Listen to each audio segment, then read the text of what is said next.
Pertanyaan mereka yang sering mereka lontarkan, bagaimana caranya agar aku bisa melunasi hutang? Hapus. Bagaimana caranya bisnis saya bisa sukses? Apa yang berubah dengan kalimat itu? Ada, Mas. Ini ada nih. Energi menentukan cara kamu menafsirkan realitas. Ketika kita energinya takut, kita fokus pada ancaman. Yang datang adalah rasa takut. Tapi ketika kita fokus pada kesuksesan, pada rencana yang untuk berhasil, yang datang itu peluang. Ketika saya bilang, bagaimana ya caranya supaya sukses? Yang datang itu peluang, Mas. Tapi kalau saya bilang, bagaimana ya caranya supaya saya nggak berhutang lagi? Saya fokusnya ke hutang. Ya. Kan kalimat otak kita tidak bisa membedakan yang negatif dan positif, Mas. Jadi ketika saya bilang, gimana caranya melunasi hutang? Gitu. Fokusnya ke hutang. Oke. Jadi buat orang-orang yang sedang berhutang sekarang, bagaimana caranya agar saya memiliki penghasilan yang jauh lebih banyak daripada di hari ini. Berkali-kali lipat. Kalau hutang kamu 1 miliar, kalau Allah kasih kamu rezeki 100 miliar atau 10 miliar, hutangnya lunas apa tidak? Ya. Pasti lunas. Mentalitasnya dibedain, Mas. Kalau misalnya orang itu mengalami sebuah kejadian yang tidak sesuai dengan yang dia ekspektasikan gitu ya. Pada saat dia sudah benar-benar selaras dengan mimpi yang dia idealkan dan mimpi yang dia cita-citakan, apa yang akan dilakukan orang itu yang mungkin itu justru akan memperbesar energi kesuksesannya gitu. Bagaimana memaknai kegagalan, bagaimana memaknai sakit hati, bagaimana memaknai dikhianati, ditipu, dihina, dicaci maki. Caranya dia mengubah, mengolahnya menjadi bekal untuk masa depan tuh gimana? Indikator bahwa dia sudah selaras dengan keinginan yang dia inginkan tadi. Kalau saya bilang simple, pasti orang nggak percaya ya, Mas. Hidup ini hanya untung dan untung banget, Mas. Kalau sesuatu hal tidak terjadi seperti apa yang kita inginkan, maka kita dapat pembelajaran. Ya, Kita untung. untung. Kalau kita mendapatkan sesuai yang ekspektasi kita, kita beruntung banget. Jadi kalau ada orang bilang, hidup ini adalah untung dan rugi, ya dia pasti bakalan dapat Rugi. 50%, untung 50%. Udah terbagi dari awal, Mas. Iya. Dan kalau ditanya, Kak Roma nggak percaya yang namanya kerugian? Enggak. Rugi itu adalah pembelajaran. Pendapat pembelajaran gratis, itu untung nggak, Mas? Meskipun pengorbanan kita tuh waktu ya, Mas. Yang paling berharga itu, saya ulangi sekali lagi dari kemarin, video yang kemarin juga, waktu. Waktu nggak bisa dibeli. Betul. Itu nggak bisa dibeli sama sekali. Jadi selama itu tidak mengurangi waktu kita, melebihi dari batas yang kita miliki kayak gitu, maka kita untung. Tapi kalau misalnya ngabisin waktu gimana, Kak Roma? Ya udah ikhlasin, nggak ada pilihan lain. Nggak ada pilihan lain, Mas. Kita nggak bisa menggabungkan dua pemikiran yang berbeda dalam otak kita. Otak kita cuma berfungsi 18-20%, Mas. Selebihnya itu alam bawah sadar. Jadi nggak bisa keyakinan dan ketakutan bergabung jadi satu. Pilih salah satu. Mau takut terus atau mau yakin. Kita harus pilih salah satu. Dan ketika kita lebih fokus ke ketakutan, ketika kita tidur, alam bawah sadar kita ini aktif, Mas. Pikiran kita aktif. Dan ini akan mengeluarkan frekuensi. Sampai kita bermimpi buruk jadinya. Tapi ketika kita yakin akan sukses, yakin atau afirmasinya yang positif-positif ya gitu ya, Mas ya. Ketika kita tidur, pikiran kita bekerja, mimpinya jadi indah. Mimpiin air yang jernih, ikan yang cantik, istana yang megah, kayak gitu loh, Mas. Itu mimpinya jadi bagus gitu loh, Mas. Nah, laki-laki, kebanyakan laki-laki sih, Mas. Kalau perempuan lebih ke sini, kalau laki-laki lebih ke sini. Kadang sampai botak kan gara-gara itu, Mas.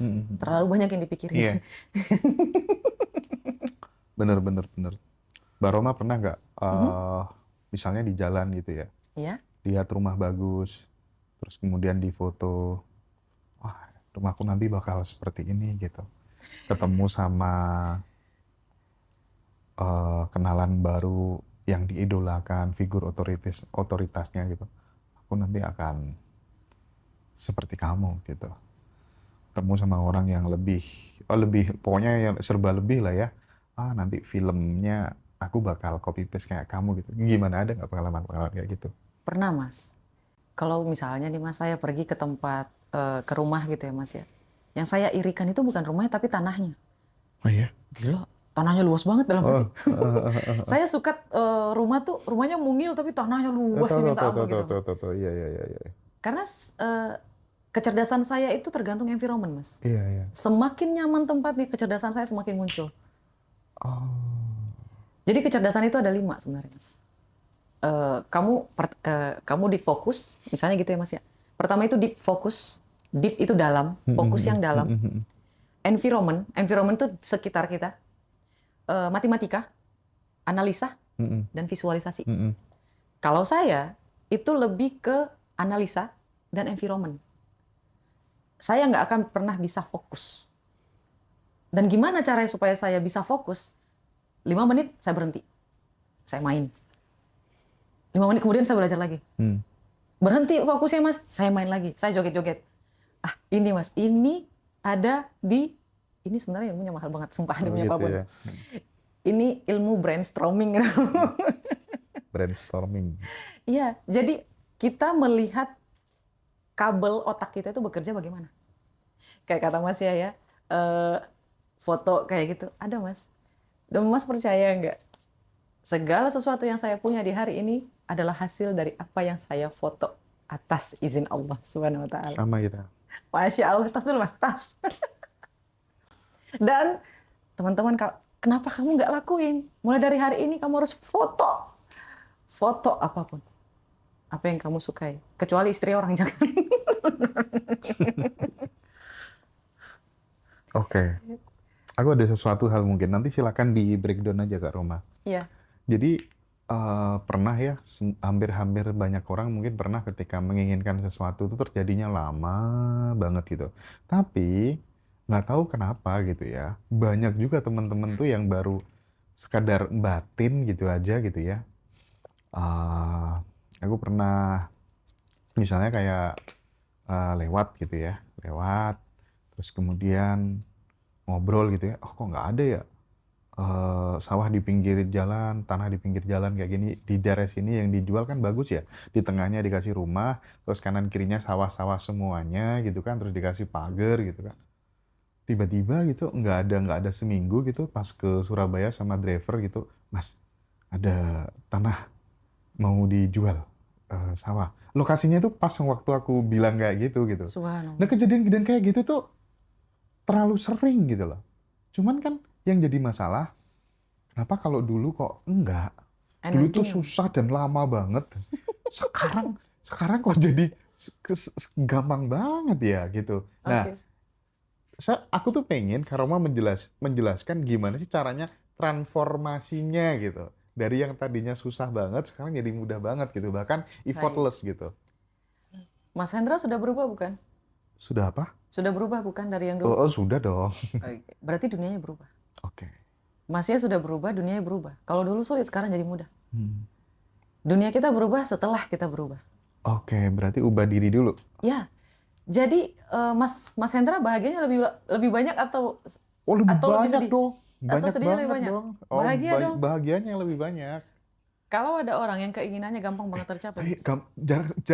Hampir jarang sedih loh, Kak Roma. Serius. Iya beneran. Aku sampai nggak pernah sedih gitu. Alhamdulillah. Jarang banget. Jarang banget ya Mas ya. Iya, karena kita berpikirnya ya kita fokusnya ke ada satu Mas. Ini gong sih Mas. Dulu saya ngerasa Mas, kalau saya bahagia banget, ini pasti ada nih kejadian yang akan datang. Iya. Dulu berpikir kayak gitu Mas. Tapi kadang kejadian juga. Iya dulu karena kayak ada gitu. Program itu kali ya. Kalau sekarang udah nggak pernah Mas. Iya. bener. Iya bener tuh. Saya udah nggak pernah berpikir kayak gitu Mas, alhamdulillah. Serius, dulu tuh abis ketawa ngakak gitu ya, nggak lama kemudian ada kesedihan gitu kan. Sekarang udah nggak ada kejadian kayak gitu. Karena kita udah berhenti berpikir kayak gitu Mas. Aku pantas kok ngerasain bahagia ini nih. Aku pantas kok dapat kebahagiaan ini. Kalau misalnya Allah kasih yang sedih, memangnya kenapa? Saya alhamdulillah berhenti berpikir kayak gitu Mas. Kalau sedih ya udah gitu. Yang penting saya fokus sama bahagia yang ini. Kalau dulu berpikir kayak gitu Mas, nanti apa nih yang terjadi kalau misalnya aku sedih gitu. Sekarang nggak. Alhamdulillah selama setahun ini aku nggak pernah lagi punya pemikiran kayak gitu. Nggak dimasukin lagi, alhamdulillah. Buat teman-teman, kalian pantas bahagia. Jangan merasa ketika kamu bahagia, kamu harus membayar kebahagiaan itu dengan kesedihan kamu. No, no, no, no, no. Kalau kamu mau happy aja. Kalau dikasih kesedihan ya Mas ya udah nikmatin aja kesedihannya. Habis itu happy lagi. Iya. Kayak gitu Mas. Aku pengen sedikit sharing ya, nanti barangkali bisa diluruskan atau dijelaskan ya hal yang saya alami ini ke Kak Roma gitu. Jadi aku dari dulu tuh ketika kemudian misalnya nanti kamu bulan Februari atau bulan apa tuh akan mengalami kejadian kayak gini. Minggu depan kamu akan mengalami kejadian kayak gini. Misalnya itu dalam mimpi misalnya ya. Dan itu akhirnya kan aku jadi antisipasi kan, melakukan semacam kayak tindakan preventif, dan itu dari tindakan preventif yang aku lakukan itu semacam kayak menimbulkan ketakutan Dan itu dan akan terjadi. justru malah kejadian. Iya Mas. Akhirnya kan karena udah terlalu sering kan, capek kan kayak gitu terus ternyata nggak bisa dilawan ya. Ya udah deh kalau mau terjadilah nggak apa-apa. Bodo amat. Dan terus kemudian aku lepasin makin nggak takut, nggak kejadian. Setuju Mas. Saya setuju. Jadi kalau misalnya mau terjadi, ya udah terjadi aja. Misalnya nih Mas, biasanya saya punya waktu schedule ya Mas ya. Saya manusia tipenya itu tertata. Waktu aja saya tata kayak gitu. Jadi sebenarnya waktu jam sekarang tuh tadi habis makan siang itu saya selalu istirahat. Saya nonton Netflix lah apalah kayak gitu ya Mas ya. Jadi otak saya itu udah mulai nonaktif di saat jam segitu ya Mas ya. Karena saya kira nggak akan bikin video kan. Terus saya bilang ke asisten saya, aduh, ini kayaknya jamnya saya jam istirahat deh. Takut nggak aktif otaknya, kayak gitu ya Mas ya. Terus saya berpikir, aduh, ini saya praktisi energi. Saya baca lagi, energi takut. Oh. Saya baca lagi ilmu saya gitu ya Mas ya. Nggak bisa takut. Terus ya udah saya lepasin aja. Kalau nasib saya memang dapat viewers yang banyak, itu akan banyak. Tapi kalau misalnya memang tidak dapat, ya tidak banyak. Ini saya membayangkan kalau podcastnya berjalan lancar, saya membayangkan viewersnya banyak, saya membayangkan dapat like-nya banyak, kayak gitu ya Mas ya. Kalau Allah kasih, alhamdulillah. Kalau Allah nggak kasih, ya jadi pembelajaran. Untung dan untung banget gitu loh Mas. Dah, itu intermezzo sih Mas. Oke. Aduh, keren banget ya. Kak Roma ngomong-ngomong ini ya, bikin buku ya? Iya, bikin buku, I Am the King. Jelasin dong latar belakang kenapa kemudian sampai create buku gitu, dan isinya apa dan bisa dibeli di mana gitu. Baik. Sebenarnya itu bukunya hanya untuk orang yang datang ke seminar ya Mas. Oke. Tapi saya kasih kesempatan untuk teman-teman yang mungkin belum bisa hadir di seminarnya. Kayak gitu ya Mas ya. Untuk bisa beli. Sistemnya tuh masih pre-order. Memang sengaja di pre-order. Karena harus balance. Antara pemimpin, pengikut itu harus balance. Nanti lewat admin lah ya. Dah. Silakan. Kalau mau jadi pemimpin Mas, kita harus monopoli diri. Pilih, mau pemimpin atau mau jadi pengikut. Monopoli diri itu gimana sih maksudnya? Jadi gini loh Mas. Menurut Mas, bisnis yang paling memonopoli di pasar itu bisnis apa? Maksudnya bisnis yang paling berhasil itu bisnis monopoli atau enggak? Oh iya. Monopoli ya? Iya. Bener. Kalau kita berhasil memonopoli kita. Oh iya, paham aku. Dari tindakan, dari pikiran, Iya, dari paham. perasaan, dari ucapan, di mana keempat ini adalah sumber energi kita. Energi itu adalah kondisi emosi yang aktif, Mas. Dan ini mengeluarkan frekuensi. Kalau kita berhasil memonopoli keempat itu, kira-kira kita bakalan jadi apa ya? Itu saya dapat dari buku bisnis, Mas. Yeah. Saya berpikir manusia itu ladang bisnis sebenarnya. Dan diri kita juga ladang bisnis. Bisnis apa Kak Roma? Untuk hidup kita gitu, bukan soal money ya Mas ya, bukan. Ibaratnya kayak kalau bisnis produk atau apapun masyarakat dimanapun itu bisa dimonopoli, kenapa diri kita nggak bisa? Iya. Terus ketika saya baca buku satu dan buku lain itu ada kesinambungan Mas. Saya juga baca ya buku selling ya Mas ya, gimana cara menjual. Karena kan selama ini yang ngelakuin marketing juga saya. ngelakuin semuanya itu saya kayak gitu. Jadi otaknya masih saya kayak gitu. Karena bukan karena saya nggak mampu bayar orang ya Mas ya, bukan. Tapi karena memang saya suka suatu hal yang Tapi memang ada orang-orang dengan tipe single factor itu hasilnya lebih bagus tuh, memang ada yang kayak gitu. Iya, aku sering menjumpai hal itu. karena belum ini aja sih Mas, saya merasa belum cukup dapat pengalamannya. Nanti ketika saya udah merasa cukup pengalamannya, maka saya kasih ke orang yang lebih hebat. Tapi Kak Roma ini kan kutu buku gitu. Tiga buku yang paling mengubah hidupmu, buku pengembangan diri ya, pemberdayaan diri, itu apa saja mungkin yang bisa direkomendasikan buat teman-teman? How to win friends and influence people. Satu. Yes.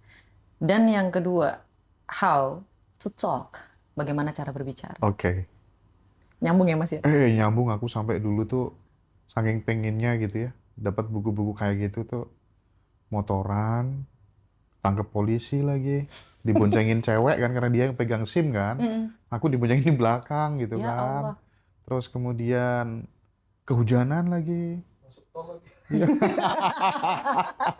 Motornya masuk tol lagi gitu Ya kan. Allah.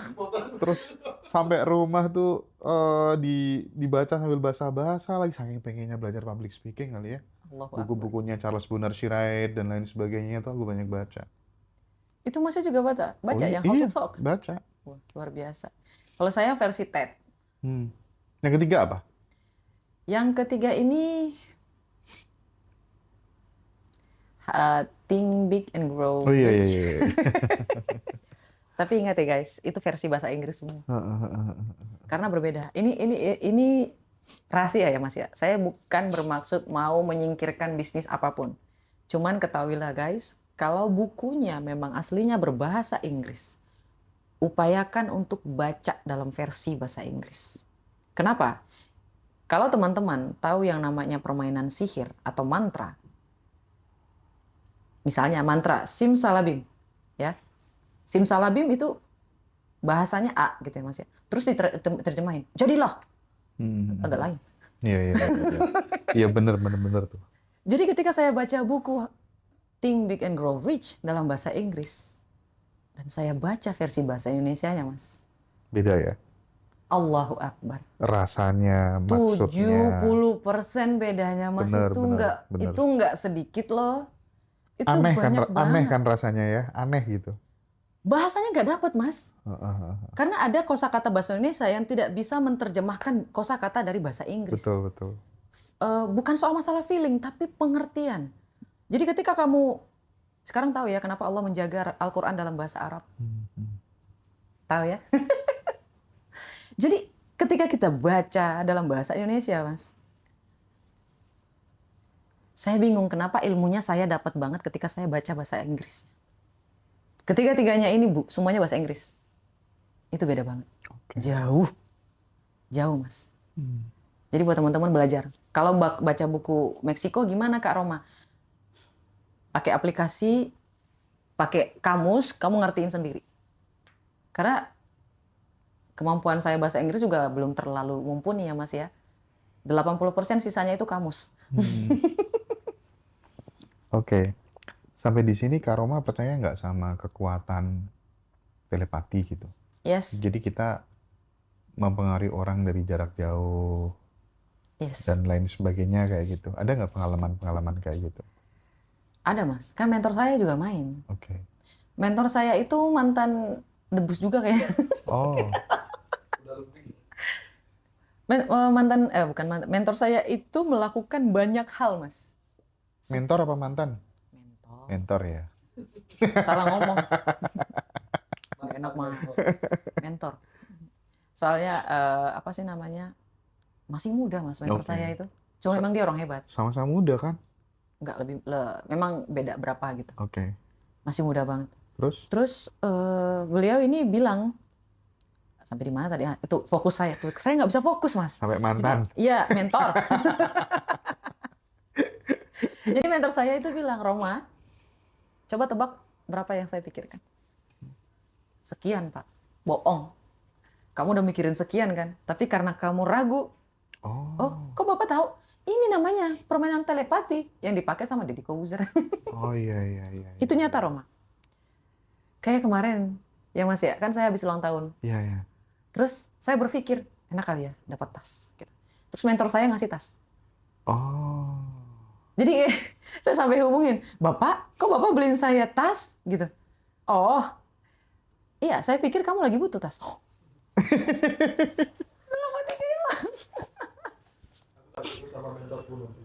Masya Allah, tabarakallah. Karena nanya, Mas, ya, Bapak saya lagi ulang tahun loh, nggak diucapin gitu. Oh iya, selamat ulang tahun Roma, kayak gitu ya Mas ya. Terus malamnya, Roma, itu saya kirim lewat Gojek. Oh hadiahnya, nggak ngasih tahu Mas ya. Pas dibuka saya kaget lah, ini tas kayak gitu. Karena saya lagi Kayak gitu tuh bisa terjadi tuh karena faktor apa ya? Karena menurutku ya, sorry to say, itu nggak akan terjadi bagi orang yang tidak memiliki kedekatan. frekuensi Mas. Misalnya nih Mas, kalau kita sering ngobrol nih, kita udah selaras gitu ya Mas ya, frekuensinya kayak gitu. Itu bisa Mas. Oh, oke. Kemarin saya sempat berpikir, kalau nanti aku diundang lagi ke ngaji Roso, kayaknya aku bakalan ngomong deh kalau aku tuh bukan orang yang berkecimpung di dunia spiritualis. Tiba-tiba Mas Hendra ting kayak gitu. Mbak Roma kapan lagi ketemu kayak gitu ya Mas ya. Saya berpikir kayak gitu Mas. Jadi saya pengen sampaikan ke teman-teman, saya tuh tidak spesialis di spiritualis. Banyak yang lebih jago daripada saya, ya. Misalnya kayak Teh Febi kayak gitu. Saya tuh fokus ke self development di bagian mindset, monopoli diri kamu dari pikiran, perasaan dan tindakan. Oke? Serahkan yang spiritualis kepada yang ahlinya. Oke? Kalau self development kamu bisa datang ke saya. Tapi aku sering juga ngalamin, misalnya aku tuh ngefans sama dosenku gitu ya, baru batin gitu ya, tiba-tiba Mas Hendra sehat, gitu Ya kan. Allah. Iya kan Mas?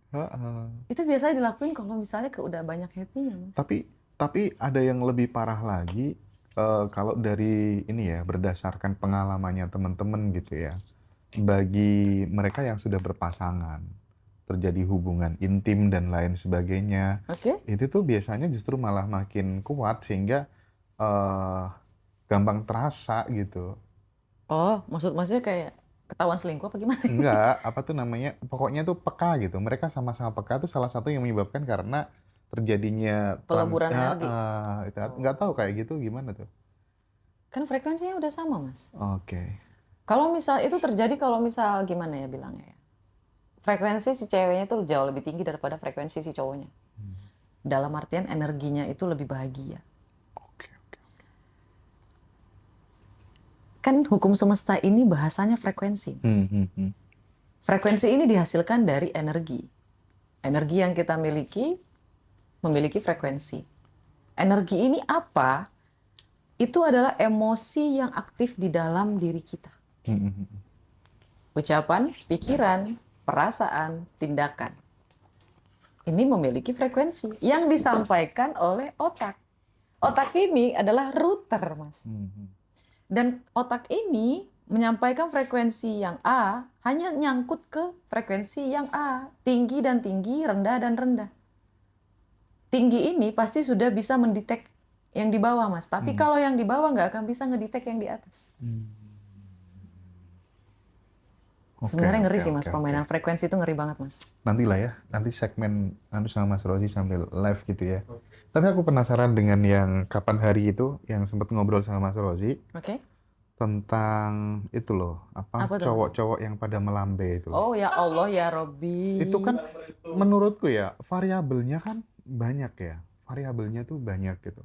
Kalau misalnya dia kerja di salon gitu, itu emang kebanyakan kayak gitu, yang cowok-cowok. Temenku banyak yang gitu ya.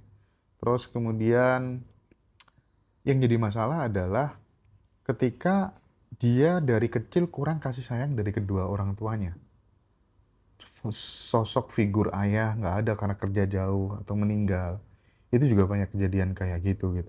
Tapi aku pengen ini dielaborasi secara lebih komprehensif barangkali. Karoma gitu, termasuk peran kamera juga kan. Itu sebenarnya gimana sih? Karena kadang gimana ya?